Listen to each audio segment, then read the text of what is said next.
Hi, and welcome to my blog. This is the first of what I hope will be many educational videos. The main theme of this one is going to be fractional reserve banking, the housing bubble, and how the banking system really works. Hopefully I can break down this fairly complex subject. I'm hoping using the slideshow here that I'll be able to break down some pretty complex set of thoughts, and hopefully at the end you'll have a better understanding of how the housing bubble happened and how fractional reserve banking really affects every single one of us. So let's jump right into it here. This first slide is what I would consider the normally functioning U.S. economy. The bucket represents the real economy, the workers, the assets, all of our resources. Within the bucket is water. In this context, the water represents credit and debit, money, the banking system, commerce, how it all interacts with each other. In a normally functioning U.S. economy, you have about a 92% full bucket. This usually would lead to full employment, stable prices, stable interest rates. Pretty much what we've enjoyed over the past 20, 30 years here in the United States. This is accomplished through the credit creation process. The arrow represents new water coming into the bucket. New credit creation is mortgages. You go out and buy a new house and you sign your name on the dotted line. You, in a sense, are creating that money basically out of thin air. New credit cards, new car loans. Also in this mix is governmental spending. The government last year, 2008, overspent by $1 trillion. Looks like they're on track to 1.6, 1.7 trillion for fiscal 2009. This all has to be created. It's done through the credit creation process. So this is new water basically coming into the bucket. But without a way for the water to leave the bucket, basically your water level will continue to rise and overflow the bucket. So there must be a way for the water to exit the bucket. This is the credit destruction process. This would be repayment of debt. You take on a mortgage, you agree to make set payments every single month. You pay off credit cards, you pay off your car loans.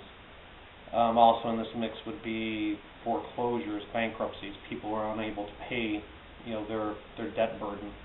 That, in a sense, is destruction of money. If you pay off a loan, you're destroying. The water is leaving the bucket. You're destroying that credit. But if you go back and buy a new house, you are on the other side of that, creating new money into the top of the bucket. In a perfectly functioning economy, the two should be pretty much equal to each other. Alan Greenspan was able to accomplish this feat following the 1970s, where inflation and all these things caused the water level to gyrate all over the place. This creates problems with markets, unemployment, all kinds of bad things happen when this water level starts to gyrate all over the place. I'm going to go into the dysfunctional U.S. economy here. This would be, in my mind, marked by the end of the dot-com bubble and the 9/11 tragedies. Basically, after 9/11, you had a collective fear set in the country. Go to the next one here that's a little more complex. Following 9/11, you had a mass movement of people, all fearful at the same time. People stopped buying en masse, by the millions. If you remember George Bush getting onto the TV, imploring people, go out and shop, go on your vacations, lead a normal life.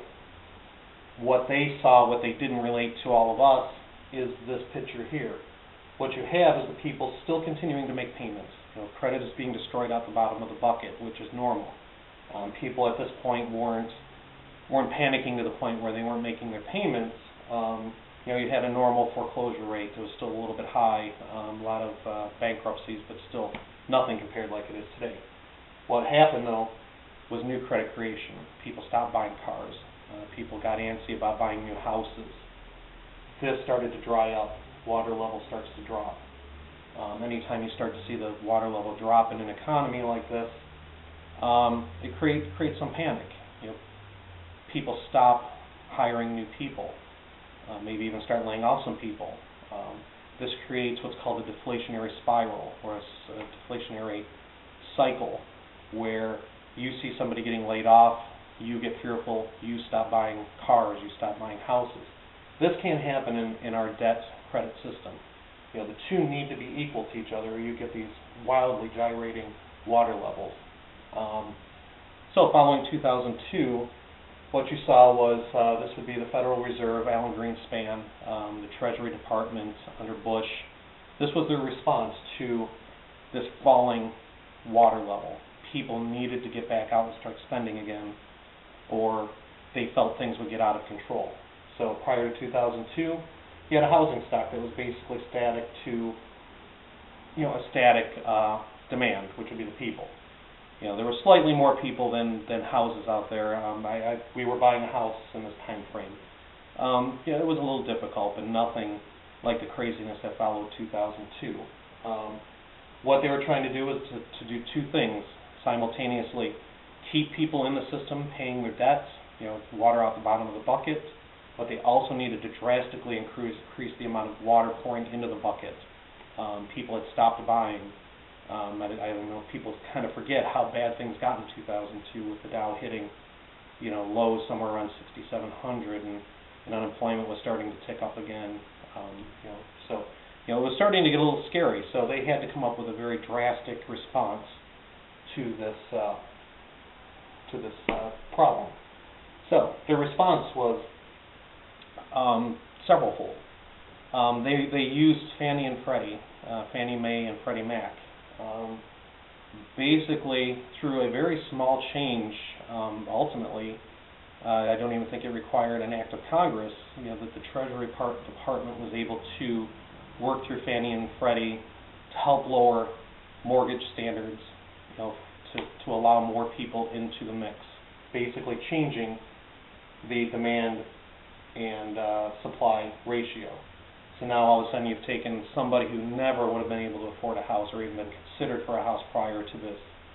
They lower the standard, miracle. You have lots more happy people wanting to buy what then was a static number of houses. So, post-2002, number of buyers increases, housing pretty much stays static at this point.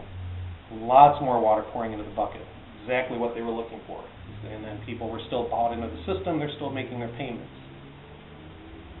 So we'll move on here. Okay, so post-2002.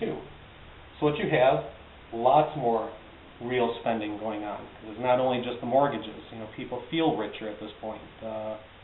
Things are looking better. They go out and buy cars. They're buying new appliances and all the like.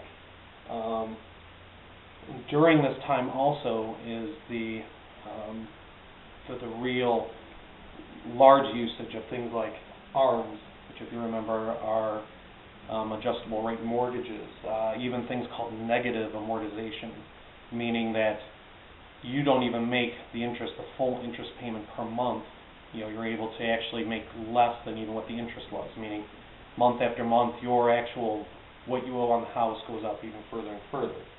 This has the effect of actually decreasing the amount of money coming out the bottom of the bucket, because you find that your mortgage payment is less, because you're able to use these vehicles like ARMs and negative amortization and whatnot. So what they start seeing is the water level starts to rise.